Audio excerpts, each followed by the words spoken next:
બોલો રામદેવજી મહારાજની જય. પોતે રામદેવજીને મળ્યા તેના પ્રમાણ રૂપે સારી વસ્તુઓ સાથે લાવ્યા હતા. શોકાગ્ર સગાઓને તે વસ્તુઓ આપી સર્વ આશ્ચર્ય મુગ્ધ બન્યા અને સમાધિમાં પધરાવેલી વસ્તુઓ બહાર કેવી રીતે આવી એના ભ્રમમાં પડી ગયા. હરભુજીના અને રામદેવજીના મિલનનો મર્મ સમજી કોઈએ ઊંડો વિચાર કર્યો નહીં અને કદાચ રામદેવજી સમાધિમાંથી બહાર પધાર્યા હોય તો જ આ ચાર વસ્તુઓ એમને મળી હોય એમ ધારીને સમાધિ ખોદીને નક્કી કરવા સૌએ સમાધિ ખોદવાની શરૂ કરી. ત્યાં તો એક ગેબી અવાજ સંભળાયો, એ તુંરાવો, સમાધિનું ઢાંકણ ખોદી મારા વસનની પરીક્ષા કરો નહીં. સમાધિ વખતે તમને વસન આપ્યું હતું કે તુંગરા કુળમાં 3 પેઢીએ પીર પ્રગટ થશે. એ વસનમાં વિશ્વાસ ન રહ્યો. તમે 3 જ દિવસમાં લઈ ગયા. હવે તમે જોશી પંડિત યાસક બની જીવનને ગુજારો. આ વાત બધા સગાવાલે હરભુજીને કરી.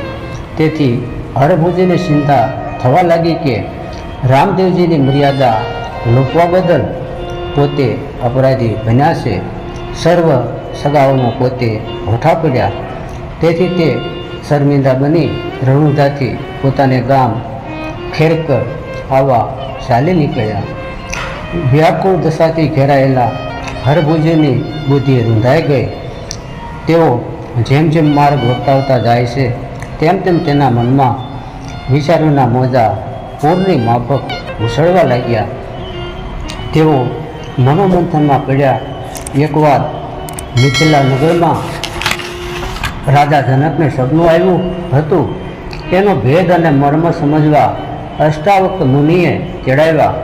જ્ઞાન સરસામાં સ્વપ્નની સ્થિતિ અને જાગૃતિ સ્થિતિ મને સત્ય ઠર્યા હતા, પરંતુ મેં જે દ્રશ્ય મિલન જોયું એ સ્વપ્ન ન હતું.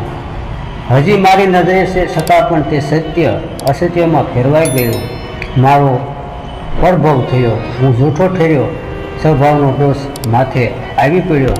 શરમ અને ભોઠાપણાથી અકળાતા હરભુજી ઘડી ઘડી વિચારતા હતા કે ઘેર જઈશ તો તરત જ સગા સંબંધી પ્રજાના નર નારીઓ વાત સાંભળવા ભેગા થશે. એમને વાત વિગત વિસ્તારપૂર્વક હું શી રીતે કહીશ? હું પોતે જ નિમિત્ત બન્યો છું. મેં પોતે જ બધાના દોર્યા અને સત્ય હતું તે અસત્ય ઠર્યું. આ વાત શી રીતે સમજાવીશ? આવો વિચાર કરતા તેઓ એક જ ધૂનમાં ચાલ્યા જાય છે. જ્યાં રામદેવજીનું મિલન થયું હતું તે સ્થળે ભોજા તળાવ પાસે તેઓ આવી પહોંચ્યા. જ્યાં બંને ભાઈઓ મળ્યા હતા એ ભોજા તળાવના તીરે આવતા હરભુજીના હૃદયમાં દિવ્ય પ્રકાશ થયો. તેઓ અચેતન હતા તે ચેતનમાં આવ્યા અને રામદેવજી બેઠા હતા તે સ્થળથી શરણરજની મુઠ્ઠી ભરી ત્યાં જ તે બેસી ગયા. મહારાજ પ્રભુ, હું આપને ઓળખી શક્યો નહીં. દ્વારકાનાથ, મારાથી આપ પડદે રમ્યા દેવ. હવે હું મારું કાળું મુખ કોને બતાવું? ક્યાં જાઉં? જઈને શું કરું? હવે તો આપ બિરાજ્યા હતા તે શરણની રજ માથે ચડાવી અપરાધી અને પાપી શરીરને પાવન કરી અન્ન પાણીનો ત્યાગ કરી આ મારું શરીર આપને શરણે ધરું છું. આપ સમર્થ ધણીશો નાથ. હે પરસાધારી, મને શરણે લેજો. આમ દ્રઢ નિશ્ચય કરી તે જ ઘડીથી એમને અન્નજળનો ત્યાગ કરી દીધો. ઉપવાસને આજે 7મો દિવસ હતો. 7 દિવસના ઉપવાસથી આંખો ઊંડી ઉતરી ગઈ. અંગનું હલનચલન બંધ થઈ ગયું. દેહનું ભાન ભૂલાઈ ગયું. ફક્ત હોઠ ફફડતા હતા તે પણ હવે બંધ થઈ ગયા. તેમને જીવાત્મા આ બ્રહ્મરંધ્રમાં સડી ગયો. તેમનું શરીર કામ કરતું થંભી ગયું. હરભુજની અંતિમ ઘડી લાગવાથી શ્રી રામદેવજીને મનમાં ચિંતા બેઠી અને પ્રસન્નચિત્તે હરભુજીને બસાવવા વસ્ત્રાભૂષણ સજી હાથમાં ભમરીયો ભાલો ધારણ કરી ઘોડે સવાર થયા અને એમના આગમનના મંગન એંધાણ જણાવવા લાગ્યા. રામદેવજીના આગમનના વધામણાના માંગલિક દ્રશ્યો દેખાવા લાગ્યા. હરભુજની નજીક વડ વૃક્ષ, પીપળા, પીપર, વેલી, વેલા ત્રુવરમાં એમને નાના મોટા વૃક્ષો ઉમંગમાં આવી ડાળીઓ નમાવી નમન કરતા હોય એવા વિવિધ દ્રશ્યો દેખાવા લાગ્યા. ભોજા તળાવનું પાણી લહેરો લેવા લાગ્યું. સર્વત્ર શાંતિ છવાઈ ગઈ હતી. પંખીઓ ડાળે કૂદી મીઠા મધુરા અવાજ કરવા લાગ્યા. મોર વિદ્યુત પેઠે મેઘધનુષના રંગના પીસાવાળા, વિષ્ણુના અંગ જેવા કંઠવાળા, માથે ત્રિલોકની કલગી અને કાગળ ઘેરા નયનવાળા મલતા કળા કરી નાચવા લાગ્યા. આવા માંગલિક વાતાવરણમાં તેમને પોતાના દેહનું સ્મરણ ન રહ્યું. એમની સામે બેસી રામદેવજી એમની માથે હાથ મૂક્યો અને બોલ્યા. રામદેવજીના હાથની આ શીતળતા લાગતા જ હરભુજીની ભાવ સમાધિ ઉતરી અને એમની આંખો ખોલી. શ્રી રામદેવજી અને હરભુજી પ્રેમપૂર્વક વાતો કરવા લાગ્યા. એટલામાં ખેરકર ગામની સામે નવાગામ સીમાડામાં નેહ ધરાવતો લખા નામનો આહિર પોતાના ખંભે 5 વર્ષના ઉંમરનો અપંગ છોકરો ઉપાડી પોતાને ગામ જતો હતો. સાથે તેમની પત્ની પણ હતી. અપંગ છોકરાને ખંભેથી બહુ જ ધીરેથી નીચે ઉતાર્યો અને પોતે તળાવમાં હાથપગ મોઢું ધોઈ શીતળ જળ પીને છોકરાને પાયો. રામદેવજીને હરભુજીને દરબાર જાણીને નમન કર્યું અને પાળે વિસામો લેવા બેઠા. હરભુજી આહિરને પૂછ્યું, તમે ક્યાં રહો છો? આ પાંગડા છોકરાને બહુ હળદોલતો જોઈ નહીં. બાપુ, અમે ખેરકતી થોડે દૂર નવા ગામની સીમના નેહમાં રહીએ છીએ. મારું નામ લખો આયર. અમે આ છોકરાને પીગે લગાડવા અને બાધા પૂરી કરવા ગયા, પણ મારા ધજાવાળા ધણી રામદેવજીએ જીવતા સમાધિ લીધી એટલે સમાધિના દર્શન કર્યા. આ ધોળી ધજા ચડાવી પીરનો પ્રસાદ ધરાવી અને અમારા નેહ જવા નીકળ્યા છીએ. બપોરો ગાળવા તળાવની પાળે વડનો સાયો જોઈ બેઠા છીએ.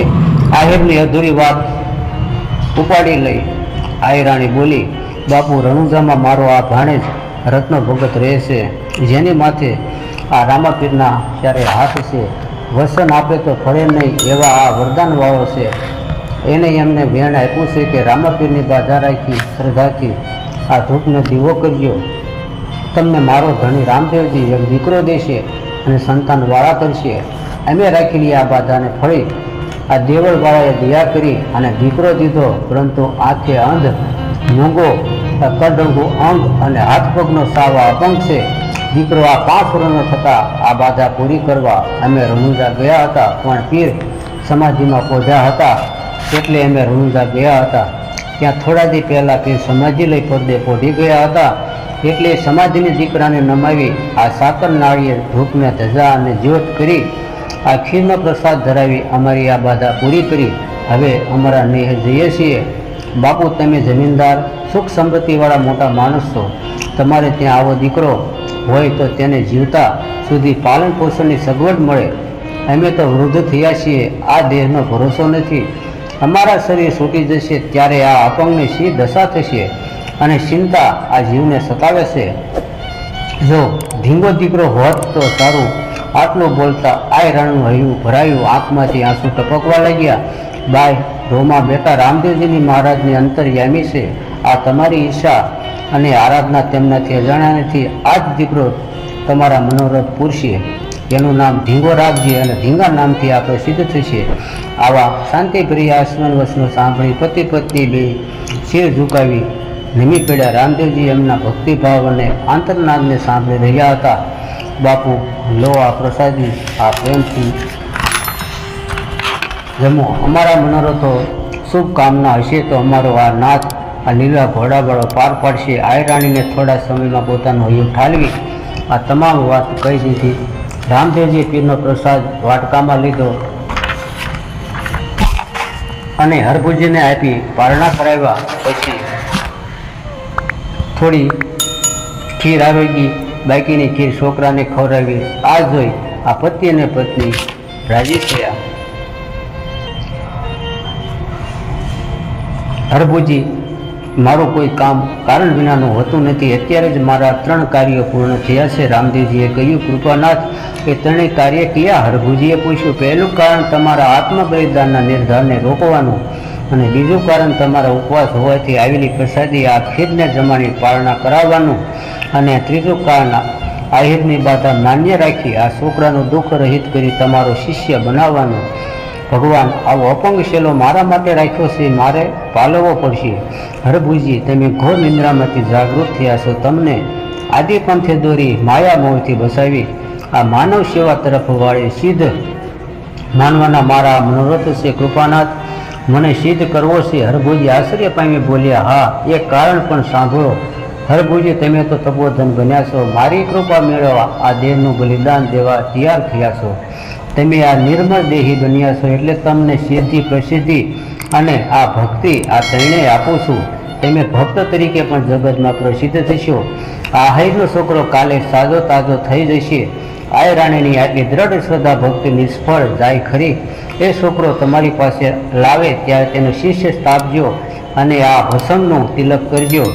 રામદેવજીએ ખલકમાંથી ભસ્મ કાઢી શક્તિ ભરીને આપી અને કહ્યું કે એ છોકરો યુવાન થતાં ધીંગા ભગતને નામે પ્રસિદ્ધ થશે.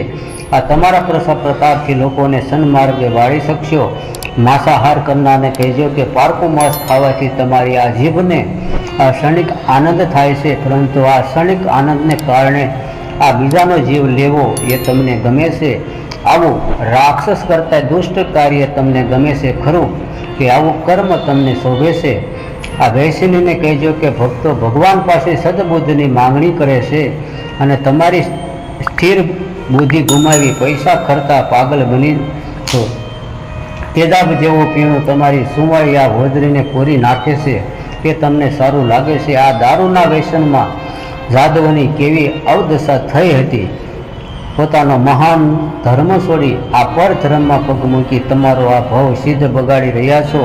એવો આ ભાવ બગડે તેવો પહેલા ભાવ સુધરે ખરો.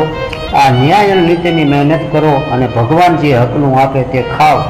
વગર મહેનતે પૈસા મેળવવા માટે જુગાર રમશો નહીં. જુગારમાં નળ રાજા અને ઋષિની શી દશા થઈ તે યાદ કરો. શ્રી રામદેવજીની અમૃત ભરી વાણી સાંભળી હરભુજી બોલ્યા, આ આપનો ઉપદેશ હું માથે ચડાવું છું. આ નાનપણથી હું આપની પાસે વ્યવહારિક કાર્યમાં ભળ્યો, પણ હું અભાગ્યો હતો. આપને ઓળખી શક્યો નહીં. આપની આજ્ઞા પ્રમાણે આ કાર્યમાં પ્રવૃત્ત રહીશ, પણ મારે એક વસન મેળવવાની ઈચ્છા છે, સ્વીકારો તો તૃપ્તિ થાય. હરભુજી ગદગદ થઈને બોલ્યા, કહો. રામદેવજીએ કહ્યું કે કૃપાનાથ, મને ભક્તિ સિદ્ધિ આપી સનાતન આ ધર્મનો નેજો ફરકાવી આ વિધ ધર્મીઓના પાખંડને આ ભોળા ભોળા હિન્દુ નરનારીને નિજ ધર્મ સમજાવવા અને બોધ આપવા સ્થળે સ્થળે પરિભ્રમણ કરવા આજ્ઞા કરી છે. તે પ્રમાણે હું જીવનની આ છેલ્લી ઘડી સુધી પ્રયત્ન કરીશ, પણ આપના દિવ્ય તેજોમય દર્શનનો લાભ મને મળ્યા કરે અને જ્યારે હું આરાધના કરું ત્યારે મને અંતરિક્ષમાં પણ દર્શન આપવાની આ તમારી કૃપા કરવી.